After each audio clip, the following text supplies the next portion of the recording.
I mean, imagine your sea level rising at 3 or 4 times at least faster than we've seen rise in the last century. And within there, juxtaposed, are these episodes of very rapid sea level rise. So you're talking about a very energetic intertidal zone. And anything that's there, short of large megalithic blocks, is going to be utterly obliterated by the time the process is through. And I think that this is one of the things that, you know, the archaeologists and the prehistorians, people are looking at that, have failed to take into account the severity of these events we're talking about. Because the question always is, where are the artifacts? Where's the pottery? Where is the evidence that this civilization existed? And I have 2 responses to that. One, you don't realize the extent of the total remodeling of this planetary surface that took place. Because, you know, it's like, imagine that you drop an atomic bomb on a city and it completely obliterates it. And then a short while later, you drop another one on the same place. What's going to be left? And then 10,000 years, 20,000 years goes by. What are you going to what are you going to find? What are you going to look for? I explored the Olmec mystery in considerable depth. Could you explain that to people that maybe in Fingerprints of the Gods? Yes. So it's considered to be the earliest high culture of Central America. Everybody's heard about the Aztecs. Everybody's heard about the Maya. But before the Aztecs and before the Maya, there were a culture who are referred to as the Olmecs. Again, we don't know what they called themselves. That's what the Aztecs called them. They called them the Olmecs, and it means the rubber people because that rubber-producing area of Mexico. They worked in giant megalithic constructions. What they're most famous for is these huge carved human heads, which can be on a scale of up to 20 to 25 tons in weight, and which have curious features which have been interpreted variously as Polynesian, African, don't look like classic Native American features. Keep that up.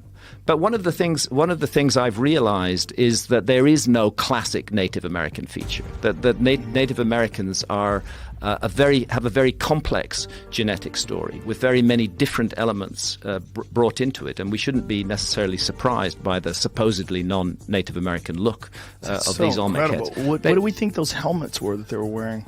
Nobody knows, because no physical example of such a helmet has ever been found, just like no physical example of an Egyptian pharaoh's crown has ever been found. All we see is the stone reproductions of them. Do they universally wear these helmets in these stone reproductions? They pretty much all wear these helmets in the Olmec stonework. There's another fascinating figure from La Venta, one of the Olmec sites, which is the earliest ever image of a plumed or feathered serpent. The feathered serpent is a famous icon in Central America. Quetzalcoatl, who's the god of peace, the bringer of civilization, who is associated, for example, with the famous pyramid of Kukulkan, which is just another name for Quetzalcoatl at Chichen Itza, where on the spring equinox a shadow effect creates the image of a serpent coiling down the stairway and joining with the carved head of the serpent. There's the image from La Venta. That's the earliest image of a plumed serpent in the Americas. I had this guy, Graham Hancock, on, and he was talking to me about all the different shit that they're finding in the Amazon and in South America, and that there used to be 20 million people that lived in the Amazon, and they died off because of sickness. They were visited mostly, like, apparently Europeans, when they came in like the 1500s, they would tell these incredible stories about these huge civilizations in the Amazon. But then when explorers came back 200 years later, there was nothing there. And they were like, this is crazy. They lied. They must have lied. But it turns out they didn't lie. What happened was smallpox ran through the fucking jungle and killed everybody. We did it. And then the jungle just overtook these cities. And now they're finding these cities with something called LiDAR. They use these planes and they circle over this area, or helicopters, whatever the fuck they do, and they shoot this shit down, this LiDAR. It's like laser radar, and it gives you a detailed image of what's below the surface and what's there. Shit. And it shows them all these crazy structures, all these like roadways and irrigation systems and circles inside of a square. Like, it was villages and cities, and millions of people probably lived there. And look at it. That's all the stuff they're finding now. What? Yeah, and all of it was swallowed up by the jungle. They think within like 100 years, it just vanished in the jungle. You were talking about the genetics of these people that live in Native Americans, that they vary widely. But the Olmecs seem to have very similar features, the thick lips, the wide noses. Why do we think that is? Well, this is part of a curious mystery that is not unconnected to the genetic mystery. It's been known by archaeologists for quite a long time that there are anomalous skulls in parts of Brazil, which appear to show very strongly Polynesian or African features, very much like the features that we see on the Olmec heads.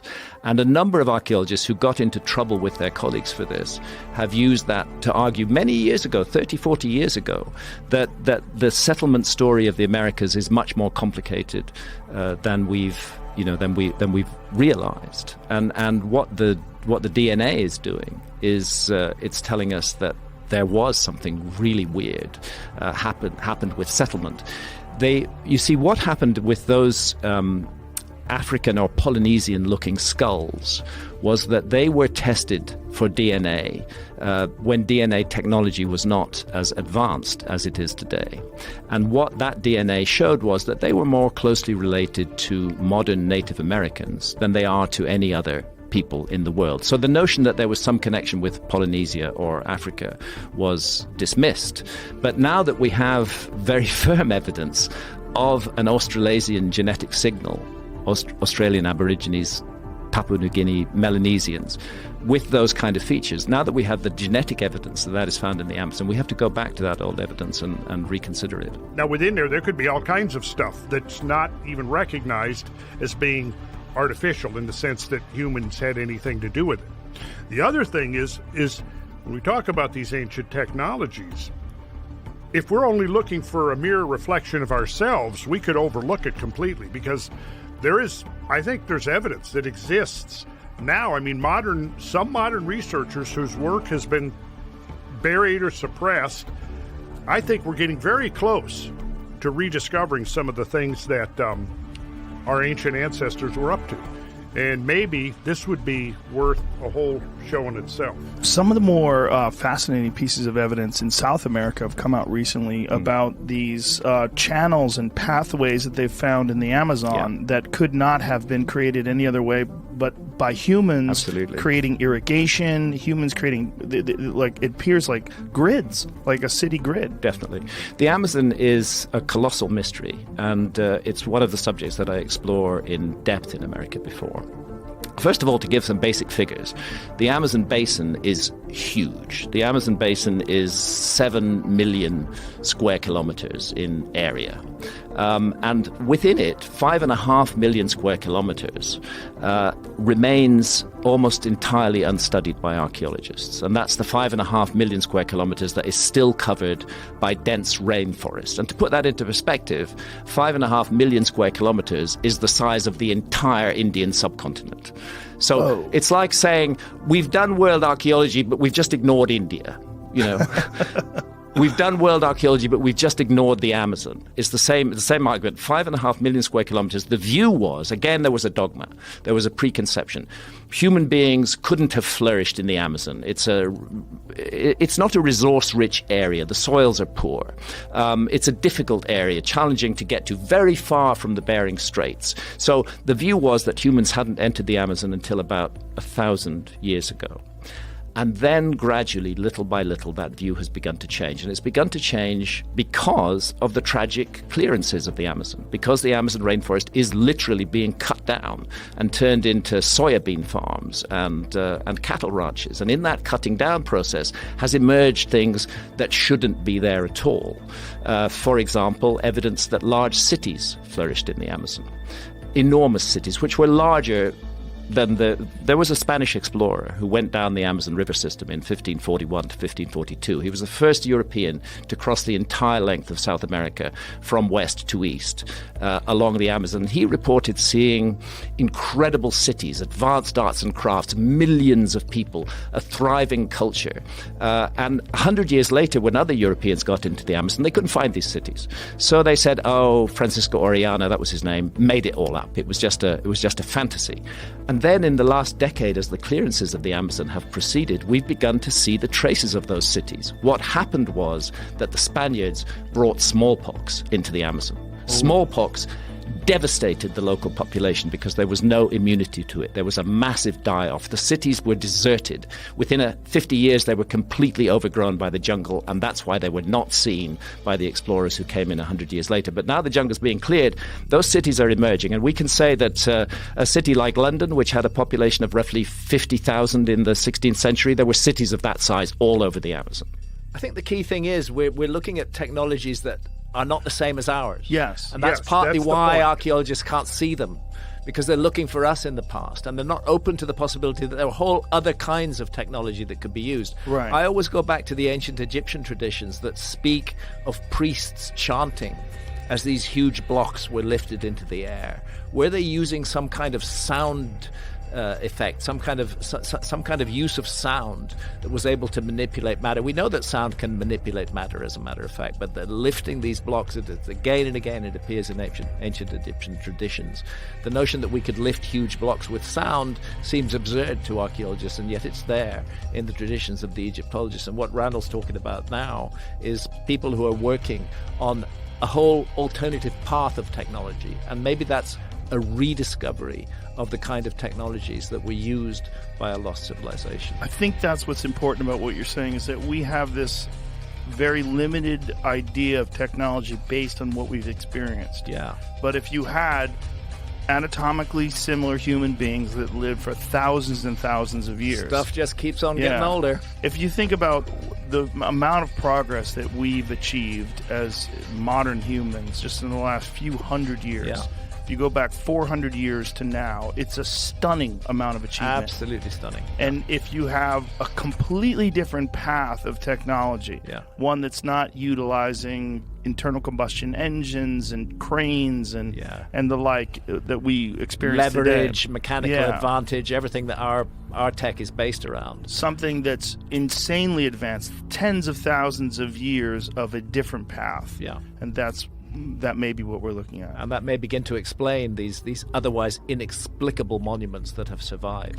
It's always been such a strange image, the large heads with the helmets on them, and how do they universally look like that? I mean, all of the features are very, very similar. Wow. They're very, very, very similar. And always with the helmets. And almost always, I won't claim that every single Olmec head has a helmet on it, because I think I've seen one that didn't. It's quite a while ago since I explored the Olmec area. But what's fascinating about them is they are supposedly the first high civilization of Central America, that they create structures on a massive scale, that you can see connections between them and the later Maya. That whole mystery of the Mayan calendar was clearly inherited from the Olmecs. It wasn't something the Maya made up. The Olmecs used that same symbolism. So the Mayan calendar is actually an Olmec calendar. And if we then consider the possibility that the Olmecs may just be the latest, the earliest surviving manifestation of that calendar, it could go back much further than that. Possible total population of the Amazon that exceeded 20 million people. What? Yes, 20 million. This is the latest evidence from the Amazon. And then you ask yourself, how did they do that? How did they feed 20 million people in the Amazon? Because it's a fact, rainforest soils are poor. It's one of the reasons these soybean farms are a really stupid idea, because once you clear the rainforest, the land is largely unfertile and you can't grow stuff on it for very long. So how did they feed all these people? The answer was they invented a soil.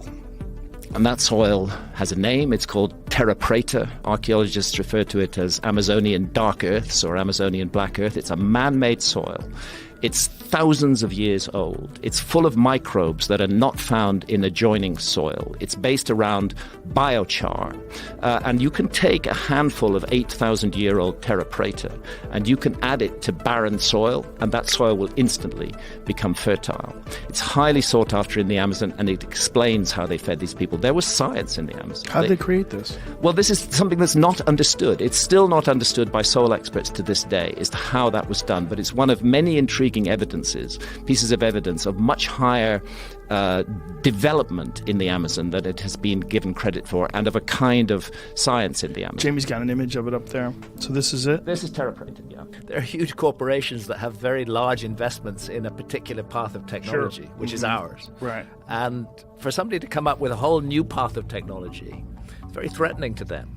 And much better from their point of view to suppress it, or if they can't suppress it, to kind of buy it and hide it, and keep things on the track that they're on now.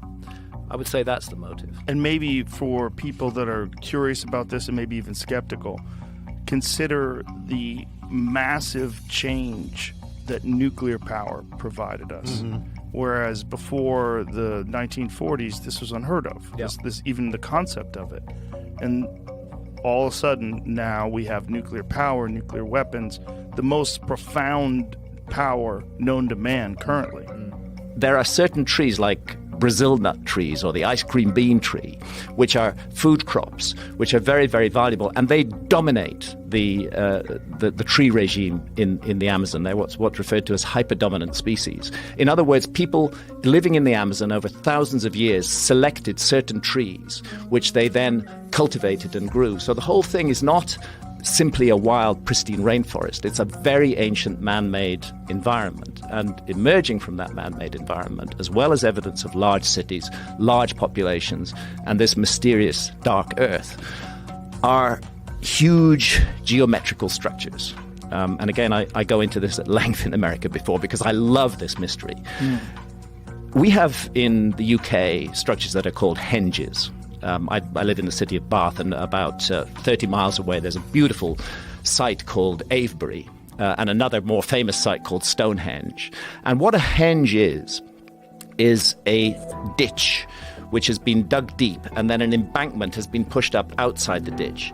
When people first saw these structures, they wondered if they'd been built for defense.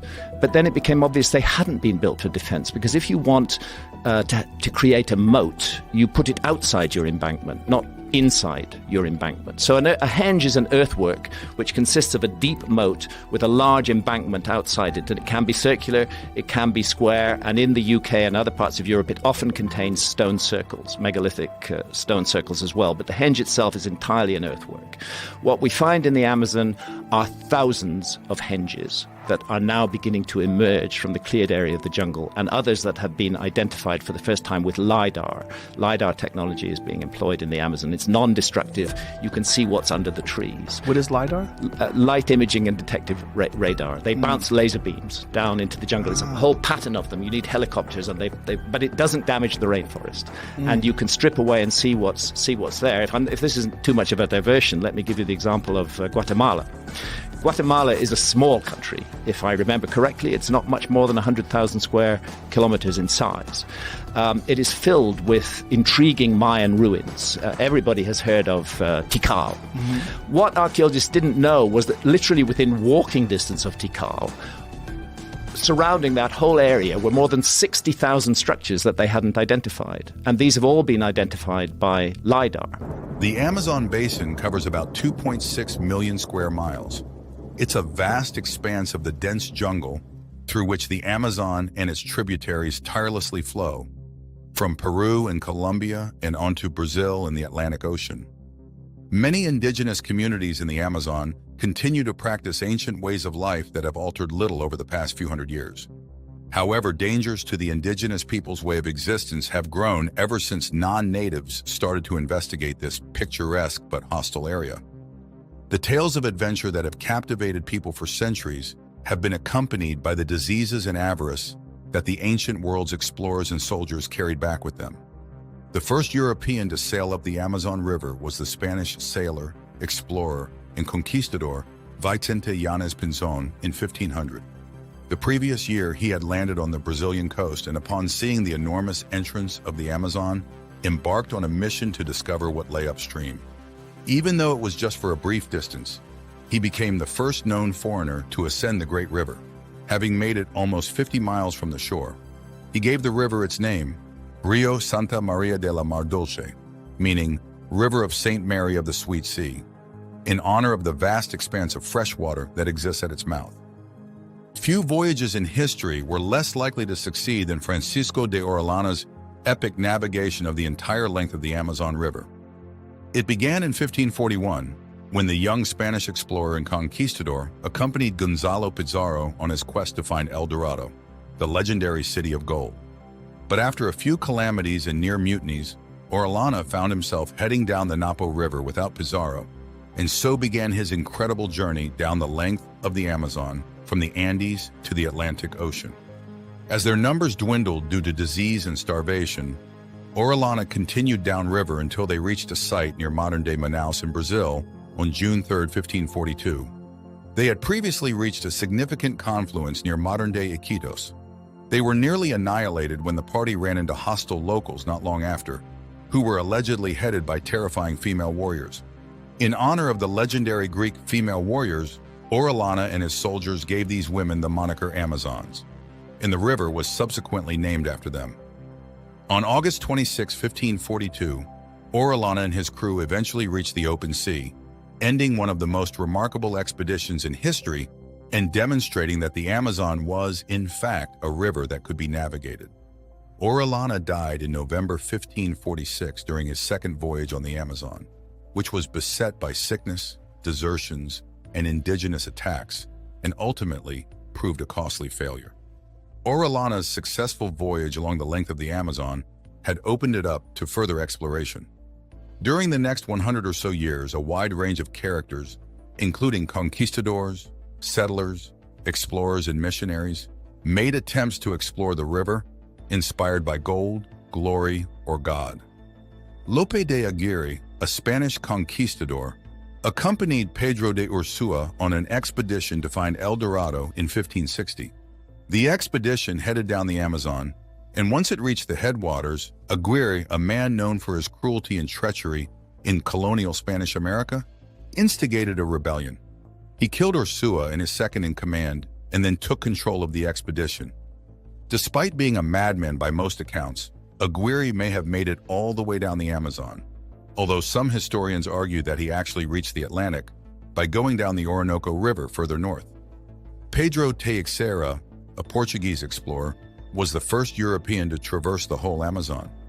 He oversaw a massive expedition consisting of 47 canoes pulled by 1,200 indigenous people, which transported 70 armed Portuguese soldiers, all the essential provisions, weaponry, and items for trade.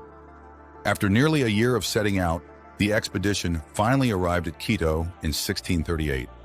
Then, without more ado, Teixeira reversed his course and returned down the Amazon, finally reaching the Atlantic in December 1639. In the second part of the 17th and early 18th centuries, colonial and religious communities started springing up along the Amazon and its branches. Furthermore, exploitation frequently followed exploration. Europeans now came to the Amazon to trade with the indigenous population, as well as to enslave them and convert them through evangelization. Commercial invaders, rubber barons, and religious extremists all began to target the Amazon in the 18th century and beyond, while genuine exploration persisted under the guise of scientific explorers. French mathematician, adventurer, and geographer Charles-Marie de la Condamine was the first to conduct a scientific study of the Amazon. In 1743, he embarked on a journey down the Amazon, documenting his views in botanical notes, topography, and astronomy. His first map of the Amazon, based on real astronomical observations, was published upon his return to Europe. Later scientific explorers included the Prussian explorer and polymath Alexander von Humboldt, who traveled extensively in the Americas and after whom the Humboldt Current is named. Humboldt, along with the French botanist Aimé Bonpland, explored the Cassiquiare Canal in 1800, a natural canal that connects the Orinoco and Amazon river systems. The scientific exploration of the Amazon, of course, continues today, albeit with far more technological resources available to modern-day explorers. There are countless undiscovered wonders of the Amazon that have yet to be unearthed, some of which may even be known by the native residents of the region. Using the timing of laser flashes fired by an airplane, LiDAR can peek through layers of vegetation, dirt, and other materials to detect differences in structures. This technology has the potential to uncover human-made artifacts. Repeatedly in the tropics, the technology has unveiled Maya sites and the earthworks of long-abandoned Amazonian towns by removing layers of vegetation. The discovery of evidence of human settlement before Columbus's arrival shouldn't be too shocking, given that this is the most recent investigation into the Amazon's subterranean forest canopy. On the other hand, the magnitude is astounding. The researchers discovered 24 soil disturbances in one sweep, all with forms, placements, and configurations that strongly suggested they had architectural origins. Among the artifacts unearthed were a fortified settlement in the southern Amazon, ceremonial and defensive sites in the southwest, crowned mountains and megalithic constructions in the Guiana Shield, and riverine sites on the Amazonian floodplains. In the southern Amazon, archaeologists have discovered evidence of a plaza town in an area that was formerly inhabited by tens of thousands of people, linked by road networks that were comparable to those in classical Europe. Researchers in the southwest, in an area devoid of discernible roadways, discovered Earth with peculiar geometric patterns. Approximately 10,000 to 24,000 buildings may still be concealed behind centuries of forest growth, sediment, leaf litter if we extrapolate the distribution of possible earthworks across the entire Amazon. What this means is that over 90% of the Amazon's human history has not been found, much less studied or documented. Perhaps even the very composition of the Amazonian ecology contains remnants of this long-vanished but prosperous civilization. Peripato and his team measured the occurrence and abundance of 79 species of domesticated tree across nearly 1,700 patches of forest, including a number of sites close to uncovered earthworks. Of those species of flora, just under half were more common near sites of ancient occupation. For example, the Brazil nut tree, while around a quarter were in fewer numbers than expected. All up, the occurrence or abundance of 53 of the 79 species was in some way associated with the past distribution of humans.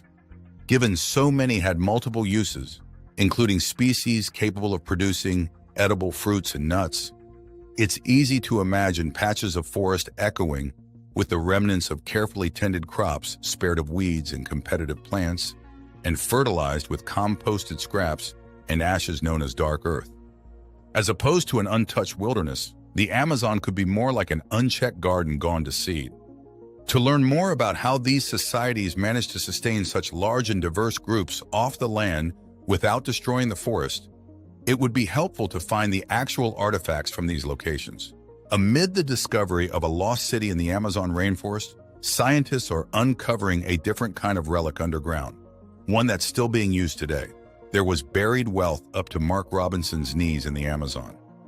Robinson was part of a multinational scientific team that ventured to a secluded area of woodland in Atenas, northwest Bolivia, near the Brazilian border. The journey there had been far from smooth. A terrifying fly to the closest town, Versailles, was taken instead of a 10-hour boat voyage. En route, the pilot had to recirculate over a grass runway to sidestep a herd of grazing animals. After that, there was a lengthy hike through the jungle where one had to dodge anthills and twisted roots. "It's hot, it's humid, you're getting bitten constantly," says Robinson, a senior lecturer in archaeology at the University of Exeter. The journey, however, was worth it. The researchers had an important mission. They were searching for Amazonian dark earth, or ADE, sometimes known as black gold or terra preta. This layer of charcoal black soil, which can be up to 12.5 feet thick, is found in patches across the Amazon basin.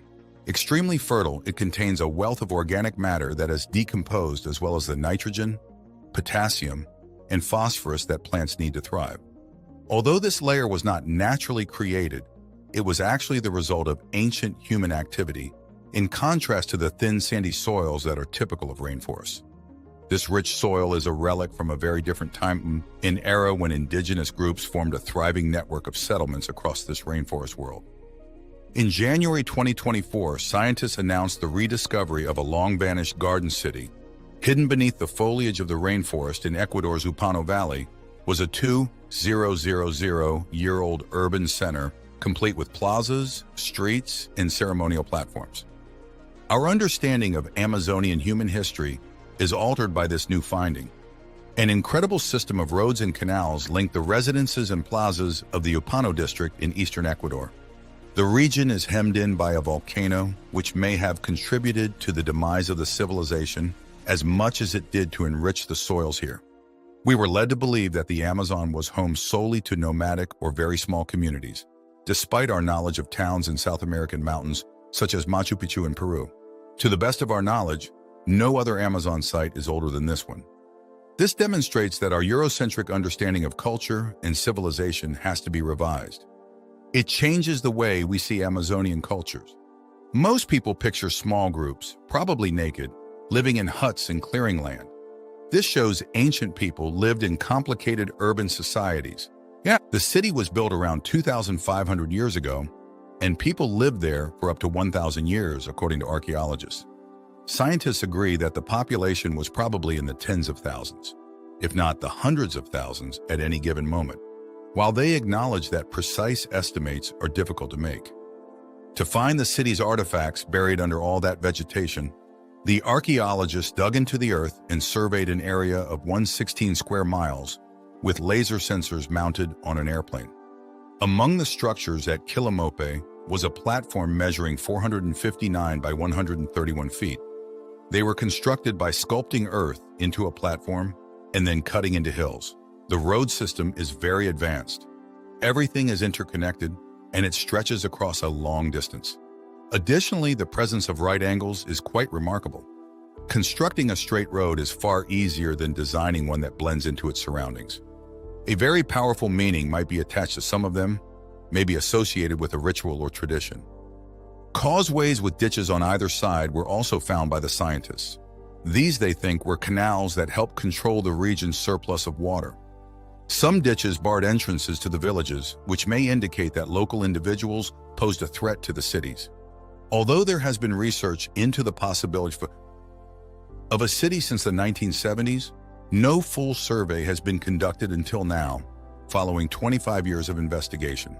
More extensive and intricate than the famous Mayan civilizations of Mexico and Central America, it lays bare a vast and complicated society. Jose Iriarte, an archaeology professor at the University of Exeter, who was not associated with this study, says, "Imagine you found another civilization like the Maya, but with totally different architecture, land use, ceramics."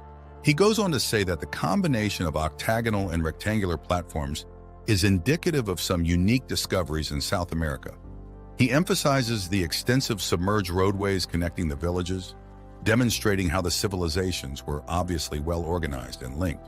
There is a dearth of information regarding the ancient inhabitants and their culture. In addition to jars, stones for grinding plants, and charred seeds, the platforms included pits and hearths. Farming was likely the main occupation of the Quilomope and Upano who lived there. Maize and sweet potato were staple foods, and chicha, a sweet beer, was likely a popular drink. Questions regarding the possibilities of further hidden Amazonian communities have been prompted by the discovery, which is where ADE comes in. There is a growing interest in the lessons that indigenous communities in the Amazon used ADE to increase the productivity of their land, which could have implications for modern societies in areas such as combating climate change and increasing crop yields. This is in contrast to the idea that the Garden City could only support a certain number of people due to the region's fertile volcanic soil. The prevalence of domesticated trees in the Amazon is 5 times higher than that of non-domesticated ones, and this trend becomes more pronounced as one approaches ancient settlements. Despite the eradication of many indigenous Amazonian communities brought about by the diseases spread by Western colonizers, the farming practices of these peoples still have an impact on the modern rainforest. Archaeologists like Robinson find this layer of inorganic material, ash, pottery, bone, shell, extremely exciting. At the same time, it is a useful component of the Amazonian soil, the same one that continues to enrich the rainforest and enables indigenous people to farm there today, and a treasure trove of ancient trash. In addition to thousands of years of ceramic artifacts and fossilized seeds, these sites also contain microscopic clues to the past and present of the rainforest, such as fecal spherulites, which are small crystals found in animal dung, and provide information about the animals that once roamed the area and defecated in it.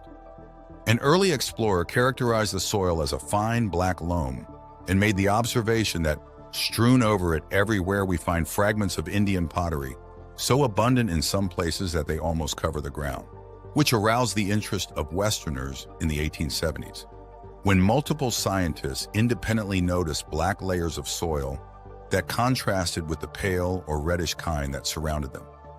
Scientists have pondered whether ADEs formed accidentally as a result of indigenous peoples' generations-long practice of discarding trash, or intentionally as a means to enrich the rainforest and make the land more amenable to farming. In 2023, a group of scientists from around the world weighed in. They found that these soil layers were intentionally created by analyzing the structure and composition of ADEs in conjunction with observations and interviews with the indigenous people of Quiquiro, which is located in the southeastern Amazon in central Brazil. While the oldest layers of these black soils are approximately 5,000 years old, there is much more evidence of ADE production approximately 4,000 years ago, a period of great cultural change and activity, and the age and distribution of these soil deposits tell the story of the rise and fall of ancient indigenous civilizations across the Amazon. On the other hand, they didn't really start to shine until about 2,000 years ago, which is about the average age of the black deposits found across the Amazon basin. Around this time, people were living in larger groups and forming extensive networks, though the settlements where ADE was made were usually not as massive as the recently rediscovered city in Ecuador. One possible explanation for this could be the efficacy of ADE in a lush tropical environment where native people have already provided for their own needs, such as fruit trees and fertile soil. Robinson posits that larger-scale agriculture may not have been necessary. So it's possible that you don't really need the extra hierarchical level that tends to develop in mass settlements. However, it was obvious that something was seriously wrong some 500 years ago. When this happens, ADE production starts to decline significantly. This is thought to reflect the aftermath of Christopher Columbus's arrival on South American soil on the 1st of August, 1498. When he plunged the red and gold flag of Spain into the ground on the Paria Peninsula in Venezuela, it marked the beginning of a great dying. It's been estimated that 56 million indigenous people were killed across the Americas by 1600. So many it cooled the Earth's climate. The memory of the ancient Amazonian residents endures, even if many of them have long ago disappeared. Curiously, the composition of the ADEs they left behind varies greatly based on the particular materials employed in different regions. Thus, not all of them are identical. However, it appears that the fundamental process for both soil creation and enrichment is comparable. The natives are reusing and recycling their own garbage as a first step in improving the land. A combination of food scraps, excrement, and charcoal make up the bulk of the substrate. More and more people are starting to pay attention to the second one. Not only are ADEs nutrient-dense, but they are also effective carbon sinks, storing as much as 7.5 times as much carbon as the soils around them. When ADEs build up, the carbon stays put underground for hundreds of years, preventing it from entering the atmosphere until much later. We don't know for sure whether black carbon or biochar is responsible for the peculiar behavior of the carbon in ADEs, but that's what the experts think. This essential component is derived from organic matter that has been heated to nearly pure carbon in an oxygen-depleted environment. You may find this fine, crumbly black substance in ADEs all throughout the Amazon. The technique doesn't produce as much carbon dioxide as charcoal manufacture, though. To aid farmers in improving their land and simultaneously combating climate change, firms are now trying to capitalize on this age-old practice. Here we have Carbon Gold, a firm that makes biochar, an organic, peat-free gardening aid, for example. The company was established in 2007 by the same person who made a chocolate brand. Its practices are based on those of Belizean Mayan cocoa producers who have also been utilizing biochar for thousands of years. According to Sue Rawlings, managing director at Carbon Gold, biochar improves structure, aeration, water holding capacity, and nutrient retention, aside from the sequestering carbon, that can enhance plant growth. At the same time, the Amazon rainforest plays a crucial role in maintaining Earth's ecological balance.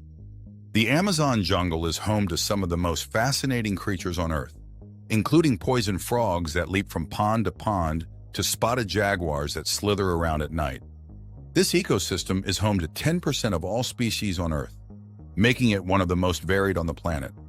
Crawling among the fallen leaves are around 2.5 million different kinds of insects. It is home to about 430 different kinds of mammals, 1,300 different kinds of birds, and 3,000 different kinds of fish. The survival of the rainforest depends on the work of these creatures. The forest floor, for example, leaches vital nutrients from things like mammal carcasses, excrement, and food scraps.